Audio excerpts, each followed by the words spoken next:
In the October of 2021, it was announced that Facebook would morph into Meta.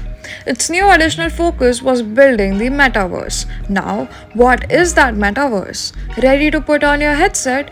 Because the Metaverse is here to probably disappoint you. Thinking of going to rock climbing? Don't worry, the Metaverse has got you covered. You could dangle mid-air and watch a fellow rock climber ascend. Wanted to look at the beautiful scenic blue sky? Easy, just go, put on your VR headset instead of going outside. Though, probably the metaverse is for the person in Norway from November to January when the sun doesn't rise at all. For a small sum of $1,500 for a MetaQuest Pro VR model, you could get a headset, accidentally bang into a wall, fall, see human faces you know and love turn into avatars so you won't have to see their real face. Wildly flail your arms around like you're in a rave and more.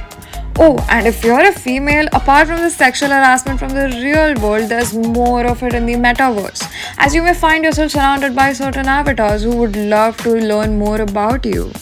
And with the metaverse gaining more and more footing, you might soon have an even bigger and clunkier piece of machinery to strap onto your face to engage in this new world.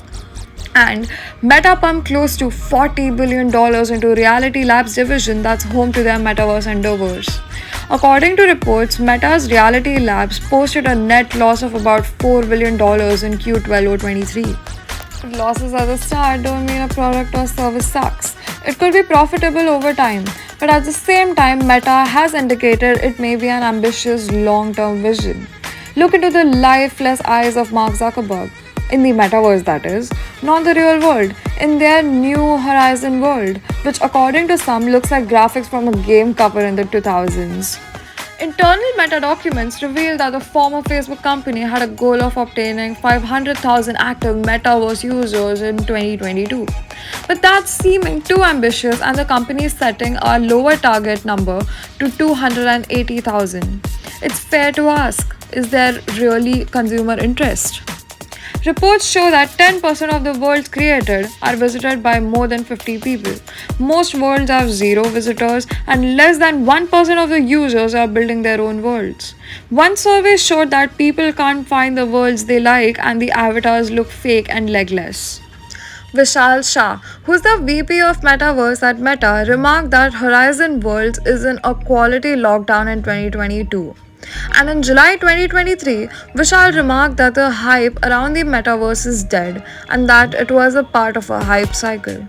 That being said, he added that Meta didn't invest for the hype, but they have their heads down because that's what it takes to build something difficult to iterate and do it. Meta also seems to be having issues convincing billions of its users to join the metaverse.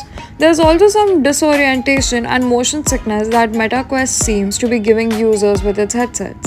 And at a time in 2023 when it's being described as the golden age of AI, has the metaverse been replaced by a new shiny toy? Even Mark Zuckerberg said in March 2023 that the company's single largest investment is in advancing AI. Has the metaverse become Zuck's neglected child now?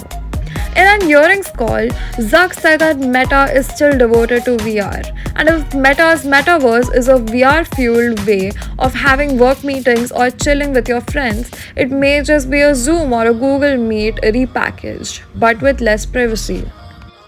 With big tech already controlling our data and directly impacting our lives, Zuck's proprietary version of the internet seems to be raising eyebrows. Is it a good thing that his vision of the metaverse is falling apart given Meta's record with user privacy? Could the metaverse increase the odds of spying and collecting user data? Will people immerse themselves in this whole new world? Apple's Vision Pro, which was announced in 2023, received both bouquets and brickbats.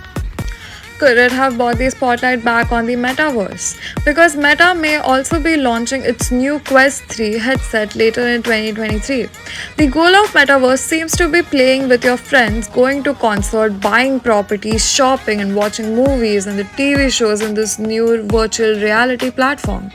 It was about having a copy of the real world and being an evolved version of the present day social media.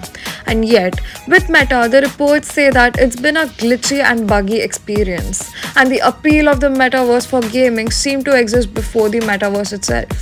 So, is Meta just developing new hardware without any real substance to it? The COVID-19 pandemic has taught us many things. One of those things is that most people are social animals who crave the real world and live interactions. Sure, some prefer to be chained to their devices forever and a day, but many may prefer the real world. The pandemic may have undermined the use case of the metaverse. Are we being too hasty with our criticisms of the metaverse? Is this something that's going to take time, maybe 5 or 10 years? Because remember, at some point people thought that the internet was going to be a fad. According to Vishal Shah, more than 1 billion people have already created avatars so far. So, what do you think? Can new technologies take the metaverse to a whole new world level? Because it currently doesn't seem very futuristic. Will we see the better virtual world? Do you think the metaverse is here to stay, or do you think it can become mainstream, widespread, and functional? Will Metaverse become the gatekeeper to the virtual world, or is Meta's Metaverse failing in slow motion before it even got the traction? Because with the Metaverse, it doesn't seem like the future is now.